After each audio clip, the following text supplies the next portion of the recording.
أعوذ بالله من الشيطان الرجيم.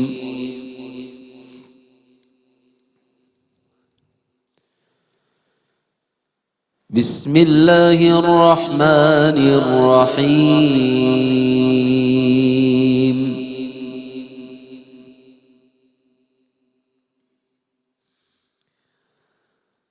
ومن أظلم ممن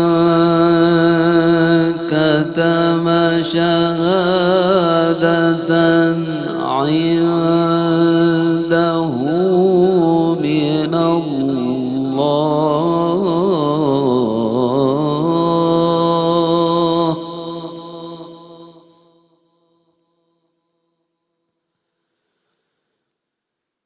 ومن أظلم ممن كتم شهادة عنده من الله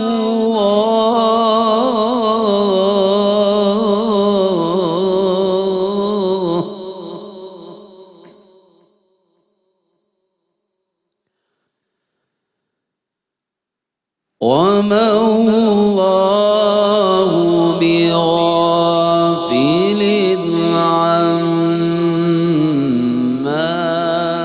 تعملون.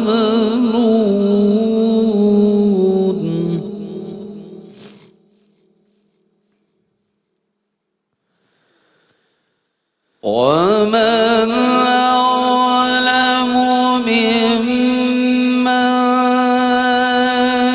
كتم شهادة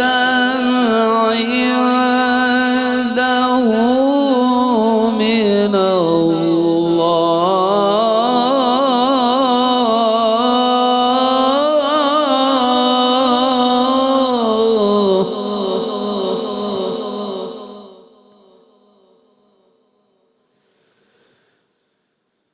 ومن أظلم ممن كتم شهادة عنده من الله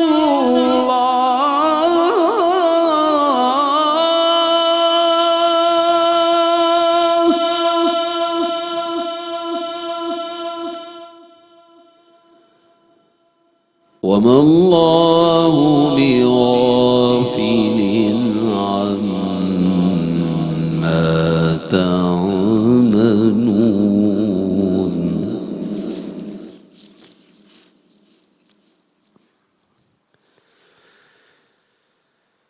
تلك أمة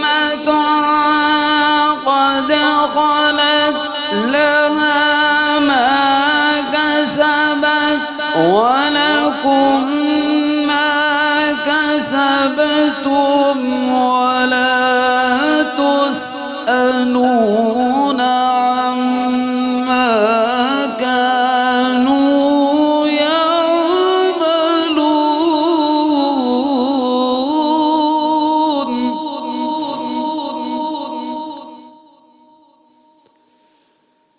تلك أمة قد خلت لها ما كسبت ولكم ما كسبتم ولا تسألون عما كانوا يعملون.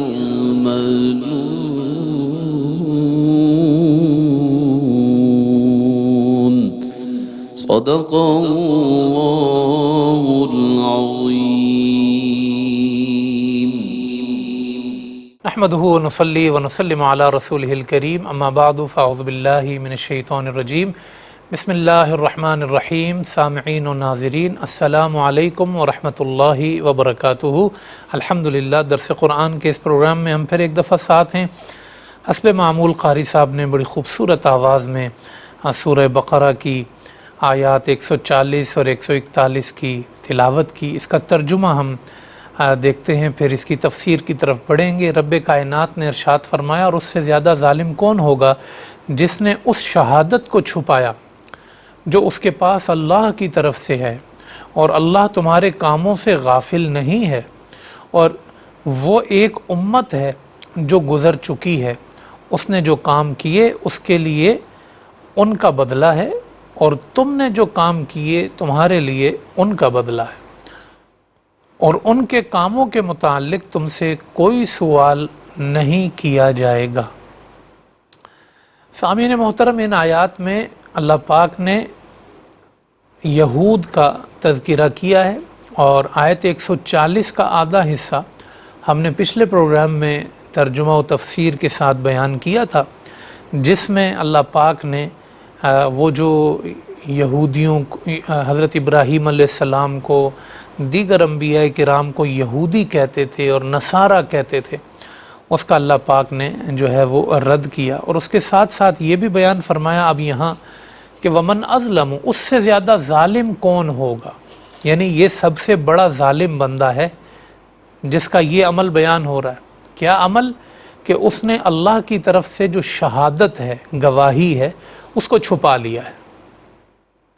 اہل یہود کا یہ طریقہ تھا کہ گواہی چھپا لیتے تھے، حقائق چھپا لیتے تھے، اس پہ ہاتھ رکھ دیتے تھے، اور اپنی طرف سے جو ہوتا تھا وہ پڑھ کے سنا دیتے تھے۔ ہم نے سورہ بقرہ میں یہ پڑھا ہے کہ اللہ پاک نے ان سے کہا کہ تکتمون الحق، تم حق کو چھپاتے ہو، وانتم تعلمون، اور یہ نہیں کہ تمہیں خبر نہیں ہے، تم جانتے بھی ہو، مگر اس کے باوجود تم جو ہے وہ اس کو چھپاتے ہو۔ تو یہاں پر جو ہے ان کی گواہی چھپانے کا ذکر ہے۔ اب وہ کیا چیز چھپاتے تھے؟ اس میں سب سے بنیادی چیز تو وہ ہے کہ جو ہمارے پیارے آقا صلی اللہ علیہ وسلم کا بطور آخری نبی کے اس دنیا میں تشریف لانا ہے، وہ اس کو چھپا لیا کرتے تھے کہ ایسا کچھ بھی ہماری کتابوں میں نہیں لکھا ہوا، حالانکہ ان کی کتابوں میں لکھا ہوا تھا، اور وہی اس کے گواہ تھے۔ ظاہر ہے کہ باقی لوگوں کے پاس تو کتاب نہیں ہے، حتیٰ کہ جو خود مسلمان تھے، مشرکین سے وہ مسلمان ہوئے تو ان کے پاس بھی کوئی گواہی تو نہیں تھی۔ انہوں نے تو حضور کو دیکھا، حضور پہ ایمان لائے، حضور کو سچا جانا، اور حضور صلی اللہ علیہ وسلم کی جو باتیں تھیں ان کو سچا جانا، اور حضور کا جو کردار تھا وہی ان کے لیے گواہی بن گیا۔ مگر اہل یہود تو گواہ تھے، امین تھے، ان کو یعنی امانت دار بنایا گیا تھا کہ آپ کے یہ سپرد کیا جا رہا ہے، لیکن انہوں نے آگے اس میں خیانت کی، وہ امین نہ رہے۔ ان کو شاہد بنایا گیا تھا کہ بھئی یہ تمہیں دیا جا رہا ہے، اور جس وقت حضور آ جائیں گے تو تم نے تو پڑھ پڑھ کے سنانا ہے، کہ جس کو ہم پڑھ پڑھ کے سناتے تھے آج اس کو دیکھ دیکھ کے مانتے ہیں۔ ہمارے پاس تو لکھا ہوا ہے، ہمارے پاس تو علم میں ہے، ہمارے پاس تو محفوظ ہے، ہماری تو کتابوں میں ہے۔ جو کتابوں میں تھا وہ حقیقت سامنے آ گئی۔ جس چہرے کی خوبی تورات میں تھی، اس چہرے کا حسن مدینے میں روشن ہو گیا۔ طلع البدر علینا، کیا شان ہے ان بچیوں کی جنہوں نے تورات تو نہیں پڑھی تھی، مگر حضور کا چہرہ دیکھ کے حضور کے نور کو تسلیم کیا۔ یہ حقیقت پر مبنی ان کی جو طبیعت تھی اور ان کا جو فطرت تھی اس کا اظہار تھا۔ مگر ان کے پاس جو گواہی تھی، جو ان کے پاس لکھی ہوئی تھی، یہ تو سب سے پہلے یہ ایمان لاتے، یہ تو ڈھونڈ ڈھونڈ کے حضور تک پہنچتے کہ کہاں ہیں وہ، اور پھر اس میں کوئی کمی نہیں تھی۔ جیسا حضور کے چہرے کے بارے میں لکھا گیا تھا وہی تو حضور کا چہرہ تھا، وہی حضور کے اخلاق تھے، وہی حضور کا کردار تھا، اور انہوں نے آ کے پوچھا بھی، اور اس کو آزمایا بھی، اور اس کو پرکھا بھی، اور ایسے ایسے سوالات حضور سے کیے کہ کائنات میں حضور کے علاوہ اس کا کوئی جواب دے بھی نہیں سکتا تھا، کیونکہ رب سے رابطے میں اس وقت صرف مصطفیٰ تھے کہ رب ان سے کلام کرتا تھا، رب ان کو وحی بھیجتا تھا۔ تو پھر بھی یعنی تصدیق ہو جانے کے بعد بھی اب وہ اپنی کتاب میں جہاں حضور کی باتیں لکھی ہیں اس کو چھپا رہے ہیں۔ تو ظاہر بات ہے یہ سارا منظر جو میں نے بیان کیا، اس کو دیکھ کے آپ کو لگتا ہے کہ دنیا میں پھر ان سے بڑا کوئی ظالم ہوگا؟ کوئی ان سے بڑا ظالم نہیں ہوگا۔ تو اللہ پاک نے بیان کر دیا کہ ومن اظلم ممن کتم، تم سے بڑا کوئی ظالم نہیں ہے، تم نے اتنا بڑا جرم کیا ہے کہ تمہیں ہم نے امین بنایا تھا، تمہیں ہم نے ذمہ داری دی تھی، تمہیں ہم نے جو ہے وہ کتاب دی تھی اور تم نے اس کا حق ادا نہیں کیا اور اس کو تم چھپا بیٹھے۔ وَمَا اللَّهُ بِغَافِلٍ عَمَّا تَعْمَلُونَ، مگر اللہ غافل نہیں ہے اس سے جو تم عمل کر رہے ہو۔ تو یہ وہ حقیقت ہے جو اس آیت کریمہ میں بیان کی گئی، اور ہمیں جو اس سے سبق ملتا ہے اور ہمیں جو اس سے جو چیز سمجھائی گئی ہے وہ یہ ہے کہ شہادت اور گواہی چھپانی نہیں ہے۔ اس سطح پر بھی کہ جو ہم قرآن کریم میں پڑھیں نا اس کو اس حق کے ساتھ ہم بیان کریں۔ اگر تورات میں نبی کی شان کو چھپا دیا جاتا تھا تو پھر اہل اسلام کا تو یہ منصب بنتا ہے اور ذمہ داری بنتی ہے کہ قرآن میں جو جو حضور کی شانیں ہیں وہ پڑھ کے امت کو سنائیں، کیونکہ اس سے حضور کی محبت پیدا ہوگی، اس سے حضور کا قرب پیدا ہوگا۔ اور یہی صحابہ کرام نے کیا۔ صحابہ کرام کی مجلسوں میں یہی ذکر ہوتا تھا، ہمارے نبی ہمارے بڑی شان والے، نبی ہمارے بڑی شان والے۔ تو حضور صلی اللہ علیہ وسلم اس پر بھی ان کی حوصلہ افزائی کیا کرتے تھے۔ جو حضور علیہ السلام نے انہیں بتایا کہ میں اللہ کا حبیب ہوں، میں قیامت کے دن سب سے پہلے اٹھایا جاؤں گا، میں سب سے پہلے شفاعت کروں گا، میں جو ہے وہاں خطیب ہوں گا، میں وہاں رب کی بارگاہ میں سفارش کروں گا۔ حضور یہ اپنی شانیں بھی ان کو بتایا کرتے تھے۔ اور تو اور ہے، حضور علیہ السلام کے جب بال مبارک تراشے جاتے تھے، حضور اپنے منہ مبارک صحابہ میں تقسیم کرتے تھے۔ حضرت طلحہ سے کہا جاؤ یہ صحابہ میں تقسیم کر دو۔ حضور کی کوئی شان ظاہر ہوتی تھی، حضور ابو بکر صدیق تو ساتھ ساتھ ہوتے تھے، ابو بکر جاؤ نا لوگوں کو بتاؤ میری یہ شان، یہ امتیوں کا فرض ہے۔ انہوں نے حضور کو چھپانا نہیں ہے، حضور کو بتانا ہے، حضور کے اخلاق بتانے ہیں، حضور کا کردار بتانا ہے، حضور کے فضائل بتانے ہیں، تاکہ لوگوں نے جو اپنے کردار اپنے اخلاق ڈیولپ کر لیے نا کہ ایسے ایسے زندگی گزاری جاتی ہے، یہ جدید طریقہ ہے، یہ ماڈل طریقہ ہے، یہ ماڈرن طریقہ ہے، یہ ایسا طریقہ ہے، سارے طریقے سائیڈ پہ چھوڑو، لوگوں کو بتاؤ مصطفیٰ کیسے جیتے تھے، کیسے رہتے تھے، وہ کس شان والے تھے، ان کی سیرت کیسی ہے، ان کی زندگی کیسی ہے، یہ ہم نے بتانا ہے۔ ظاہر ہے وہ بدنیتی تو نہیں ہے جو یہود کی تھی حضور علیہ السلام سے، مگر پھر بھی یہ جو منصب ہے نا اپنے نبی کا ایمبیسیڈر بن جانا، اپنے نبی کا پیغام پہنچانے والا بن جانا، محمدی بن جانا، حضور کی سیرت کو آگے پہنچانے والا بن جانا، یہ اس آیت کریمہ سے ہمیں ظاہر ہو رہا ہے کہ یہ ہمارا منصب ہے، یہ ہماری ذمہ داری ہے۔ اور دوسری بات یہ بھی سمجھ میں آئی کہ گواہی چھپائی نہیں جاتی۔ آج ہمارے معاشرے میں یہ بھی ایک بڑا مسئلہ ہے کہ ہم یہ دیکھتے ہیں کہ ایک چیز ہمارے سامنے کسی کی غلطی واضح ہوتی ہے اور جب کوئی پوچھنے والا آتا ہے تو ہم چپ ہو جاتے ہیں، الزام کسی پہ لگ جاتا ہے، اور پھر دو قبیلے ہوں، دو خاندان ہوں، دو فیملیز ہوں، دو دوست ہوں، دو لوگ آپس میں لڑ جاتے ہیں اور ان میں غلط فہمیاں پیدا ہو جاتی ہیں، اور جو بیچ میں گواہی چھپا کے بیٹھا ہوا ہے وہ کہتا ہے میں نے تو کچھ کیا ہی نہیں، میں نے تو کچھ کیا۔ آپ نے گواہی چھپا کے، اگر آپ پر یہ ذمہ داری تھی کہ آپ کی گواہی سے فتنہ و فساد نہیں ہونا تھا بلکہ فتنہ و فساد ختم ہونا تھا، حقیقت واضح ہونی تھی، لوگوں کی عزتیں بچنی تھی، لوگوں کی جانیں بچنی تھی، تو پھر آپ کو بولنا چاہیے تھا۔ اسی لیے قرآن نے کہا کہ وَلَا تَكْتُمُ الشَّهَادَةَ، گواہی مت چھپاؤ، وَمَن يَكْتُمْهَا فَإِنَّهُ آثِمٌ قَلْبُهُ، جو گواہی چھپاتا ہے اس کا دل بیمار ہے، اس کا دل گناہگار ہے۔ تو معاشرے میں جو صحیح گواہی ہے، جو حق کی بات ہے، حق فساد نہیں لاتا، حق امن لاتا ہے، حق حقیقت کو لاتا ہے۔ ایسے موقع پر جہاں کہیں دو لوگوں کو آپس میں ملانا ہو، وہاں تو غلط بیانی سے بھی کوئی بات کرنی ہو تو اس کی اجازت دی گئی ہے۔ سمجھ رہے ہیں اصل مقصود کیا ہے؟ اصل مقصود یہ ہے کہ لوگ غلط فہمی سے بچے رہیں، سچی گواہی کی بنیاد پر جو حقائق ہیں وہ لوگوں کے سامنے رہیں، تو یہ ذمہ داری بھی ہمارے معاشرے میں ہماری بہت بڑی ہے۔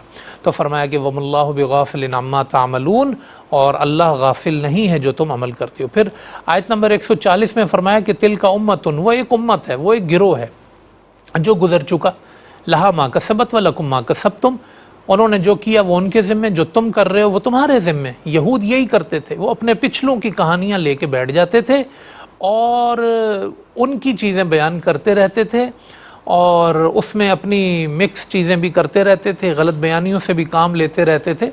اس آیت کریمہ کا جو آیت نمبر 141 ہے، اس کا مقصود یہ ہے کہ اللہ یہ بتانا چاہتا ہے کہ ہر آدمی اپنی کرنی کا خود ذمہ دار ہے۔ ہمارے بزرگ یہ کرتے تھے، تم بتاؤ تم کیا کرتے ہو؟ ہم تو فلاں کی اولادیں ہیں، ہاں وہ تمہارے آبا تھے، تم کیا ہو؟ تمہارا عمل کیا ہے؟ تم سے ہم یہ نہیں پوچھیں گے قیامت کے دن حضرت ابراہیم نے ایسا کیوں کیا، یہ کیوں کیا۔ یہ اصول ہے اللہ کا، ہر آدمی اپنا حساب دے گا، ہر آدمی اپنا جواب دے۔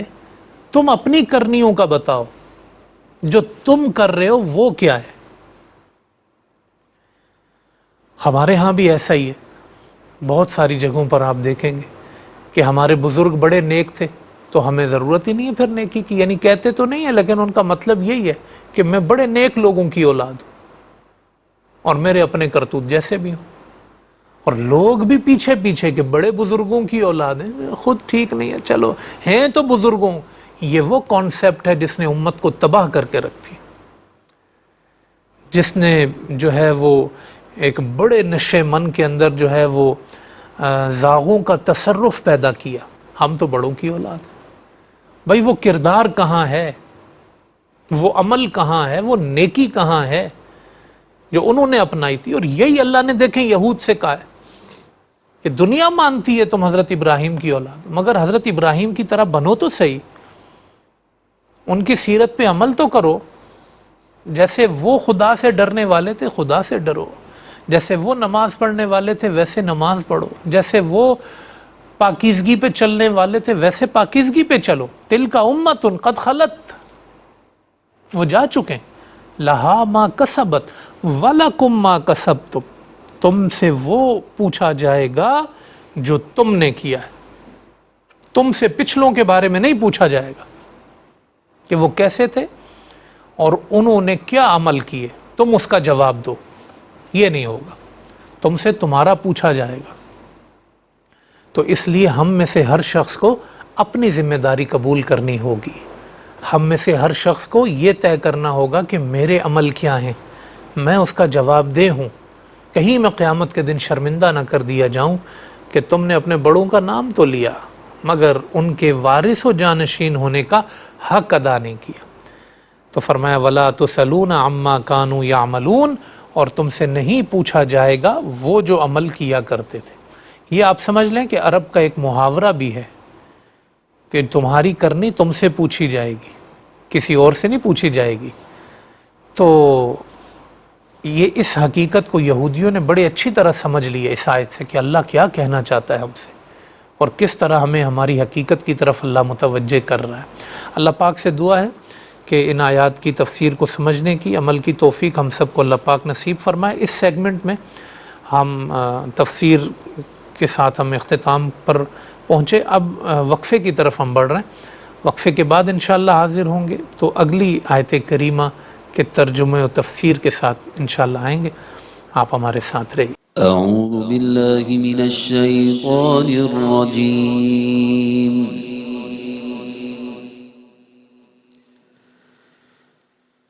بسم اللہ الرحمن الرحیم۔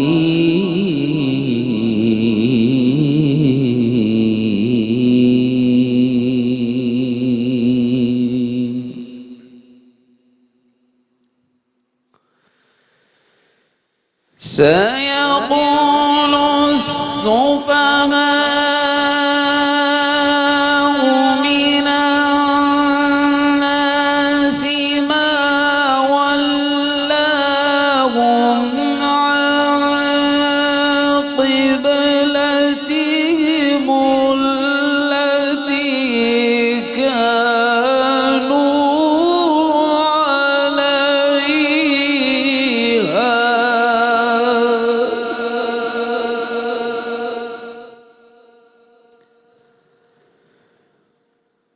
قل لله المشرق والمغرب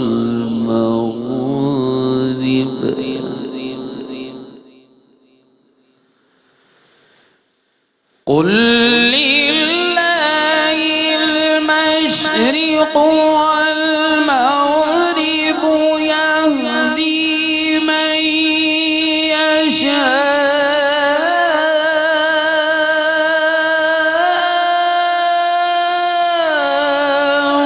إلى صراط مستقيم.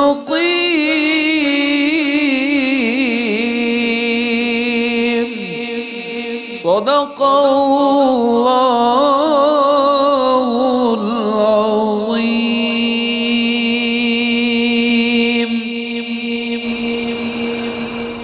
خوش آمدید سامعین و ناظرین.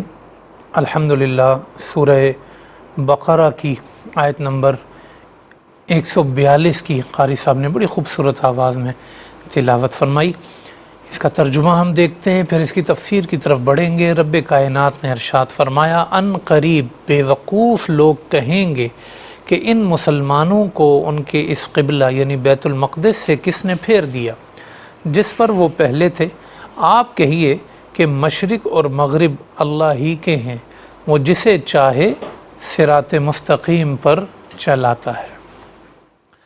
ایک پارہ مکمل ہو گیا الحمدللہ، اور ہم دوسرے پارے کا یہاں سے آغاز کر رہے ہیں. اور اس سے پہلے کے پروگرامز میں سیگمنٹس میں ہم یہ کہتے رہے ہیں کہ دوسرے پارے سے جو تحویل قبلہ کا مضمون ہے وہ شروع ہو جائے گا. تو آپ سمجھیں کہ یہاں سے تحویل قبلہ یعنی قبلے کو بدلنے کا جو مضمون ہے وہ شروع ہو رہا ہے. پہلی 2 آیتوں کے بعد تیسری آیت میں دوسرے پارے میں اللہ پاک نے اس مضمون کو بیان کیا ہے کہ اب ہم جو ہے اس کا فیصلہ کر رہے ہیں کہ ہم جو ہے وہ قبلے کو تبدیل کر رہے ہیں. لیکن اس سے پہلے جو ہے 2 آیتیں پہلے جو ابھی ہم نے آیت کریمہ پڑھی ہے، اس میں اللہ پاک نے تحویل قبلہ کی تمہید باندھی ہے. اور اس میں یہ کہا ہے کہ جب ہم اس کا اعلان کریں گے تو یہ کچھ بے وقوف لوگ ہیں، یہ کہیں گے کہ دیکھو مسلمانوں نے اپنا قبلہ چینج کر لیا ہے. یہ یہاں پر بیان کیا جا رہا ہے. آپ جانتے ہیں کہ آپ صلی اللہ علیہ وسلم جب تک مکہ مکرمہ میں تھے، آپ جب نماز پڑھتے تھے تو آپ اس طریقے سے نماز پڑھتے تھے کہ ظاہر ہے کہ بیت اللہ آپ کے سامنے ہوتا تھا، اور بیت اللہ کے اس رخ پر نماز پڑھتے تھے کہ جہاں سے بیت المقدس بھی سامنے ہوتا تھا. کیونکہ ہمارے پیارے آقا صلی اللہ علیہ وسلم کی شان ہی یہی ہے کہ آپ ذوالقبلتین ہیں، آپ امام القبلتین ہیں، 2 قبلوں والے ہیں. آپ بیت المقدس والے بھی ہیں اور آپ بیت اللہ والے بھی ہیں. تو یہ صفت بھی حضور کی موجود تھی، تورات کے اندر لکھی ہوئی تھی. تو یہ چیز تو ان کو سمجھ میں آنی چاہیے تھی کہ یہ کسی بھی قبلے کی طرف منہ کریں اللہ کے حکم سے، تو یہ کوئی غلط بات نہیں ہے اور اس میں کوئی بری چیز نہیں ہے. لیکن بہرحال جن کو فتنہ کرنا ہوتا ہے، فساد کرنا ہوتا ہے، ان کو موقع چاہیے. تو مکہ میں تو حضور ایسے کرتے تھے کہ دونوں قبلے آپ کے سامنے آ جاتے تھے. آپ صلی اللہ علیہ وسلم جب مدینہ تشریف لائے تو ظاہر ہے کہ مدینہ میں آپ جو ہے وہ ابھی کوئی نیا حکم نازل نہیں ہوا تھا. جو پچھلے انبیاء کرام حضرت موسیٰ علیہ السلام سے لے کے حضرت عیسیٰ علیہ السلام تک جو زمانہ ہے اس میں بیت المقدس کی طرف منہ کر کے نماز پڑھی جاتی تھی، تو آپ نے بیت المقدس کے رخ پر وہاں نماز پڑھنا شروع کی. تو مدینہ منورہ میں تقریباً 16-17 مہینے حضور علیہ السلام اور اصحاب نے بیت المقدس کی طرف منہ کر کے نماز پڑھی. اس وقت یہودی اس کو بہت اچھا بھی سمجھتے تھے اور اس میں انسیت بھی محسوس کرتے تھے کہ یہ بیت المقدس کی طرف منہ کر کے نماز پڑھ رہے ہیں. اب 16-17 مہینوں کے بعد اللہ پاک نے جو مرکزیت ہے اس کو منتقل کیا بیت اللہ کی طرف، اور پھر یہ اعلان کیا. حضور علیہ السلام بھی یہ چاہتے تھے کہ بیت اللہ کی طرف رخ کر کے نماز پڑھی جائے اور اس کا حکم نازل کیا جائے. تو پھر یہ حکم نازل کیا گیا اور بیت المقدس سے بیت اللہ کی طرف منہ کر کے حضور علیہ السلام نے ظہر کی نماز میں وہ قبلہ چینج ہوا. تو وہ جو 16-17 مہینے کے بعد تحویل قبلہ کا اب جو معاملہ ہونے والا ہے، اس کو یہاں اللہ پاک نے پہلے ہی اعلان کر دیا اور بتا دیا کہ ان قریب یہ بیوقوف لوگ جو ہیں ان میں وہ یہ کہیں گے کہ کس چیز نے ان کو ان سے قبلے سے پھیر دیا ہے. تو یہ اس کا جو ہے نا وہ سیاق و سباق ہے جو اس آیت کریمہ سے متعلق ہے. تو یہاں پر یہ بات بھی سمجھ میں آ گئی کہ سفہا کا لفظ اللہ پاک نے فرمایا ہے۔ پیچھے ہم نے پڑھا تھا وَمَن يَرْغَبُ عَن مِلَّةِ إِبْرَاهِيمَ إِلَّا مَن سَفِيهَ نَفْسَهُ، کہ جو ملت ابراہیمی سے پھر گیا وہ بے وقوف ہے۔ وہی سفیہہ کا لفظ تھا وہاں پہ، اور یہی یہود کا بھی عمل ہے۔ وہاں بھی یہودیوں کا ذکر تھا، اور یہ بھی ان کا عمل ہے جو تحویل قبلہ پر اعتراض کرنے والے تھے۔ بلکہ تحویل قبلہ پر تو ہر ایک نے اپنا حصہ ملایا، وہ مکہ کے لوگ ہوں اور مشرکین ہوں، منافقین ہوں، یہودی ہوں اور عیسائی ہوں، ان سب کو ایک موقع ملا کہ بھئی ان کو تو صرف فساد کا ایک موقع چاہیے ہوتا، تو سب نے اس پر باتیں کرنی تھی۔ تو جن جن لوگوں نے بات کی تو اللہ پاک نے ان سب کو کیا کہا کہ یہ لوگ بے وقوف ہیں۔ ان کو بظاہر یہ لگتا ہے کہ وہ بڑے لاجک والی بات کرنے والے ہیں، اور وہ بڑی ایک عقل کے مطابق بات کر رہے ہیں، لیکن اللہ پاک نے ان کی سمجھداری کو غلط فہمی کہا، ان کی سمجھداری کو بے وقوفی کہا۔ کیوں؟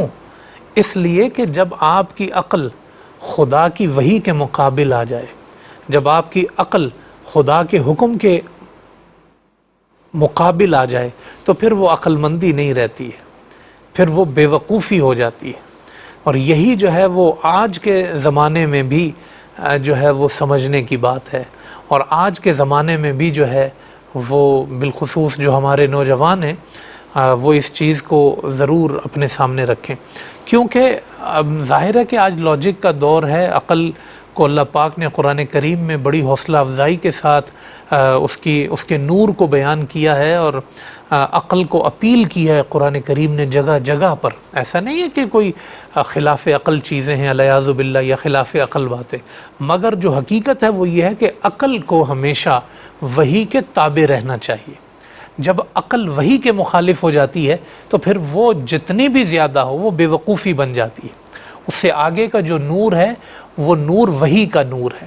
جب عقل اس کے پیچھے پیچھے چلتی ہے نا تو وہ پھر رہنمائی میں چلتی ہے، وہ پھر اتباع میں چلتی ہے، وہ پھر صراط مستقیم پہ چلتی ہے۔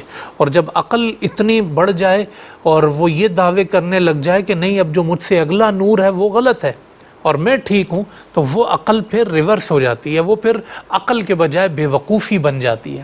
اس لیے دیکھیں اللہ پاک نے بڑے واضح الفاظ میں فرمایا کہ یہ جو تحویل قبلہ پر اعتراض کرنے والے ہیں یہ جو ہے وہ بے وقوف ہیں، سیقول السفہاء۔ اور پھر فرمایا کہ قل للہ المشرق والمغرب۔ آپ اس کو ایک جواب بھی کہہ سکتے ہیں، اور ایک جواب آگے بھی آ رہا ہے اس پر اعتراض کرنے والوں کے لیے، اور بڑی خوبصورت انداز میں یہاں بات کی گئی ہے۔ اس آیت میں جو جواب دیا گیا نا وہ یہ ہے کہ قل للہ المشرق والمغرب، اے نبی آپ ان سے کہہ دیجئے کہ مشرق بھی اللہ کا ہے اور مغرب بھی اللہ کا ہے۔ تم سمتوں میں اپنی عقلوں کو کیوں پھنسا رہے ہو؟ تمہاری عقل سمتوں میں کیوں پھنس گئی ہے کہ یہ مشرق ہے یہ مغرب ہے؟ اور یہ مشرق مغرب کہہ کے یہودیوں پر ایک تعریض بھی ہے، ان کو چوٹ بھی لگائی گئی ہے، کیونکہ یہ خود بیت المقدس میں بھی مشرق مغرب کے چکر میں تھے۔ بیت المقدس میں بھی دونوں کا اگر قبلہ ہے تو عیسائی کہتے تھے ہم مشرقی جانب منہ کریں گے، اور یہودی کہتے تھے ہم مغربی جانب منہ کریں گے۔ یہ سمتوں میں ہمیشہ پڑے رہیں، یہ طرفوں میں ہمیشہ پڑے رہیں، یہ جہتوں میں ہمیشہ پڑے رہیں۔ وہی اللہ پاک نے فرمایا کہ تمہیں یہ بات سمجھ نہیں آتی کہ مشرق بھی اللہ کا ہے اور مغرب بھی اللہ کا ہے؟ سمتیں تو ساری اسی کی ہیں۔ اینما تولوا فثم وجہ اللہ۔ حقیقت تو یہ ہے کہ بندہ جس طرف بھی ہو اور جدھر بھی وہ منہ کرے وہ تو اللہ ہی کی طرف منہ کرے گا۔ ساری سمتیں جب اسی کی ہیں، زمین و آسمان کا مالک وہ ہے، مشرق و مغرب کا مالک وہ ہے، شمال اور جنوب کا مالک وہ ہے، موسموں کا مالک وہ ہے، طرفوں کا مالک وہ ہے، جہتوں کا مالک وہ ہے، جب سب اسی کا ہے تو یہ کیسی تقسیم ہے کہ ادھر یہ ہے اور ادھر وہ ہے؟ یہ تم سے کس نے کہا کہ تم یہ تقسیم کرو؟ سب اللہ کا ہے، بس جس طرف اللہ حکم دے دے وہ قبلہ بن جاتا ہے۔ جس طرف اللہ کہہ دے آپ نے اس طرف اپنے آپ کو متوجہ کر لینا ہے، آپ نے حکم پہ چلنا ہے۔ آپ کون ہوتے ہیں جہتوں کے فیصلے کرنے والے؟ آپ کیوں یہ کہتے ہیں کہ اس طرف منہ ہوگا تو صحیح ہوگا، اس طرف منہ ہوگا تو غلط ہوگا؟ یہ اختیار آپ کو کس نے دیا ہے؟ اس لیے بڑے واضح الفاظ میں فرمایا قل للہ المشرق والمغرب۔ آپ کہہ دیجئے کہ مشرق و مغرب تو سارا اللہ کا ہے۔ یہدی من یشاء الی صراط مستقیم، مگر وہ جسے چاہتا ہے صراط مستقیم عطا کرتا ہے، جو اس کے حکم پہ چلتا ہے نا اس کو صراط مستقیم عطا کرتا ہے۔ طرفیں سب اسی کی ہیں، مگر سیدھی راہ پہ کون ہوگا؟ جو اس کی بتائی ہوئی جہت پہ چلے گا، جو اس کے نبی کے پیچھے چلے گا۔ یہدی من یشاء الی صراط مستقیم۔ تو اس آیت کریمہ میں اللہ پاک نے یہ ذکر فرما دیا اور یہ بڑے واضح الفاظ میں ان کو جواب بھی عطا فرما دیا۔ تو اس لیے جو ہے وہ یہاں یہ بتا دیا گیا کہ بے وقوف لوگ یہ کہیں گے، بے وقوف لوگ یہ کہیں گے، اور یہ بھی بتا دیا گیا کہ یہ ایک غیب کی خبر بھی ہے، آپ دیکھیں اللہ کی طرف سے، اور ایسا ہی ہوا۔ جیسے اللہ نے بتایا تھا نا کہ یہ بے وقوف لوگ ایسے کہیں گے، تو ویسے ہی پھر لوگوں نے اس پر اعتراضات بھی کیے۔ تو آج بھی یہ چیز ہم لوگوں کو سمجھ لینی چاہیے کہ اللہ کے حکم پر آپ کو وہ جیسا بھی لگے، اگر وہ اللہ کا حکم ہے، آپ کی عقل میں نہیں آ رہا، آپ کو سمجھ میں نہیں آ رہا، یہ آپ کی عقل کا قصور ہے، آپ کے فہم کا قصور ہے، اس میں قرآن کا کوئی قصور نہیں ہے، آپ اس پر اعتراض نہیں کر سکتے۔ لہٰذا آج کے زمانے میں بھی اگر کوئی شخص یہ کہتا ہے کہ اسلام نے یہ سزائیں نافذ کی ہیں، یہ حدود مقرر کی ہیں، یہ ہماری سمجھ میں نہیں آتی، آپ کی سمجھ میں نہیں آتی، اور آپ ان پہ اعتراض کرتے ہیں، تو آپ بے وقوف ہیں۔ اللہ کے نظام پر جس نے آپ کی عقل کو بنایا، جس نے آپ کو بنایا، الا یعلم من خلق، کیا وہ نہیں جانتا کہ اس نے کس کو پیدا کیا ہے؟ جب وہ جانتا ہے تو پھر وہ جو حکم دے گا وہ صحیح ہوگا۔ تو اس لیے مجھے اسلام کی سزائیں نہیں سمجھ آتی، اسلام کا نظام نہیں سمجھ آتا۔ یہ بہت سارے لوگ ان چیزوں کو مغرب سے متاثر ہو کے بہت ساری چیزیں وہ بیان کرتے ہیں، اور اس کو علماء کے پاس بیٹھ کے نہیں سمجھتے، اس کی حکمتوں کو نہیں سمجھتے، اس کے حقائق کو نہیں سمجھتے، وہ عقل کو ہی عقل کل سمجھ لیتے ہیں، اور اپنی عقل کو ہی وہ معیار حقیقت سمجھ لیتے ہیں، اور معیار جو ہے وہ صداقت سمجھ لیتے ہیں۔ تو اس لیے یہ بڑے واضح الفاظ میں، شاید اس سے زیادہ واضح انداز نہ آپ کو مل سکے کہ اللہ پاک نے ان عقل پرستوں کو یہاں پر جو ہے نا وہ بے وقوف فرمایا ہے۔ پھر یہ چیز بھی ذہن میں رہے کہ حضرت آدم علیہ السلام سے لے کے حضرت موسیٰ علیہ السلام تک بیت اللہ کے رخ پر ہی نماز پڑھی گئی ہے۔ حضرت موسیٰ علیہ السلام سے لے کے حضرت عیسیٰ علیہ السلام تک جو ہے وہ بیت المقدس کے رخ پہ نماز پڑھی گئی ہے، اور حضرت عیسیٰ علیہ السلام کے بعد جو ہے پھر جو حضور علیہ السلام کا زمانہ ہے، مدینہ منورہ میں بھی 16-17 مہینے بیت المقدس کے رخ پر ہی نماز پڑھی گئی ہے۔ اس کے بعد ظہر کی نماز میں یہ قبلہ چینج ہوا، تو اس کے بعد سے ہمیشہ بیت اللہ کے رخ پر ہی نماز پڑھی گئی ہے۔ اور یہ بھی حقیقت ذہن میں رہے کہ حج جو ہے نا، حج وہ ہمیشہ بیت اللہ کا ہوا ہے، بیت المقدس کا کبھی حج بھی نہیں ہوا ہے۔ اور یہ بھی ذہن میں رہے کہ کائنات میں ظاہر ہے کہ یہ 2 مرکز ہیں، لیکن ان 2 مرکزوں میں بھی جو بڑا مرکز ہے وہ بیت اللہ ہے۔ اس لیے حضرت ابراہیم علیہ السلام کے زمانے میں بھی جب وہ بیت المقدس کی طرف منہ کرتے تھے اور اس کے رخ پہ ہوتے تھے، تو اس وقت بھی انہیں وہی رخ دیا جاتا تھا کہ جس رخ پہ بیت اللہ ہے۔ جیسے انہوں نے قربانی کرنی ہے تو وہ انہیں کہا جاتا تھا کہ اس رخ پر آؤ کہ جس میں بیت اللہ کا بھی رخ ہو جائے۔ تو وہ رخ جو ہے نا بیت اللہ کا، وہ بیت المقدس والوں کو بھی اس وقت جو ہے اس کا حکم دیا گیا اور ان کو عطا کیا گیا، اور وہ بیت اللہ کو ہی مرکز بنا کے جو ہے وہ اپنی قربانیاں پیش کیا کرتے تھے۔ تو اس کی جو مرکزیت ہے وہ اللہ پاک نے جو ہے وہ ہمیشہ قائم رکھی ہے۔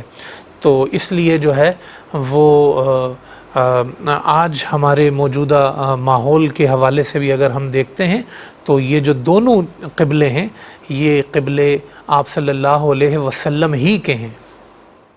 اللہ نے ایک طرف حکم دے دیا کہ آپ نے اس طرف نماز پڑھنی ہے، تو اس کا مطلب یہ نہیں ہے کہ وہ جو رخ ہے بیت المقدس کا یا بیت المقدس کی جو عمارت ہے یا جو خود بیت المقدس ہے اس کو ترک کر دیا گیا۔ نہیں نہیں نہیں، آپ صلی اللہ علیہ وسلم تو وہاں گئے ہیں، آپ امام القبلتین ہیں، آپ نے اس رخ پہ کھڑے ہو کر آپ صلی اللہ علیہ وسلم نے خود بیت المقدس میں نماز پڑھی ہے، پڑھائی ہے، اور اس کے فضائل آپ صلی اللہ علیہ وسلم نے بیان فرمائے ہیں، اور آپ امام القبلتین ہیں، اور مسلمان دونوں قبلوں کے وارث ہیں، بیت المقدس کے بھی وارث ہیں کیونکہ بھی وہ بھی حضور کا ہے، اور بیت اللہ کے بھی وارث ہیں کیونکہ وہ بھی حضور کا ہے، قرآن کے بھی وارث ہیں کیونکہ قرآن بھی رسول کا ہے، اور جو کچھ حضور نے امت کو عطا فرمایا ہے، جو تعلیمات، مسلمان اس کے بھی وارث ہیں اور وہ ان کو جو ہے وہ پیش کرنا ہے۔ تو اب اگلی آیت میں جب ہم جائیں گے اگلے پروگرام میں تو اس میں پھر مزید اس کو اللہ پاک نے تحویل قبلہ کے حوالے سے بیان ارشاد فرمایا، انشاءاللہ اس کو وہاں دیکھیں گے۔ اللہ پاک سے دعا ہے کہ ان آیات کی تفسیر کو سمجھنے کی، اس پہ عمل کے اللہ پاک ہم سب کو توفیق نصیب فرمائے، ہم پروگرام کے اختتام کو پہنچے۔ انشاءاللہ نئے پروگرام میں نئی آیات کے ساتھ پھر ہم اگلی آیات کے ساتھ پھر ہم انشاءاللہ حاضر ہوں گے۔ اپنا خیال رکھیے گا۔ اللہ حافظ۔ السلام علیکم ورحمۃ اللہ وبرکاتہ۔